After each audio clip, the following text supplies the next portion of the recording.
మాది కోసకండి మందులు కొట్టినాము, బాగా రిజల్ట్ వచ్చింది. డబ్బాలు కొట్టినప్పటి నుంచి మాకు పంట బాగా చిగురు వచ్చేసింది, ఇంతవరకు వచ్చేసింది.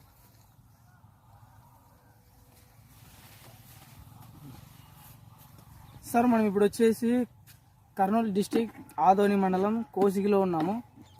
అగ్రికల్చర్ మీద చిగురుకి అగ్రేటివ్ అండ్ అగ్రోహ్యూమిక్ అనేది ఇచ్చినాం మనము పంట మీద. సార్ అగ్రిహ్యూమిక్ అండ్ అగ్రేటివ్ అనేది మంచి రిజల్ట్ అయితే వచ్చింది. చూడొచ్చు మీరు కూడా చిగురు ఎక్కడి నుంచి ఎక్కడి వరకు వచ్చింది అనేది క్లారిటీగా చూడొచ్చు. సార్ ఈ అగ్రిహ్యూమిక్ అనేది మన ఎరువు లాంటి సార్, ఇది దేనికన్నా పనిచేస్తుంది. అండ్ అగ్రియేటివ్ వచ్చేసి ఇది ఒక బంక మందు మాదిరిగా మనం కొట్టిన వెంటనే వర్షం వచ్చినా గాలి వచ్చినా వాటిని చెట్టు మీద నుంచి కిందకి పడనీయకుండా కాపాడుతుంది. దీనివల్ల ఏమంటే మనం కొట్టిన మందులు అనేది ఎక్కువ కాలం పనిచేస్తే మళ్ళీ సేవ్ అవుతాయి అనమాట. చూడొచ్చు సార్ ఇక్కడ వచ్చేసి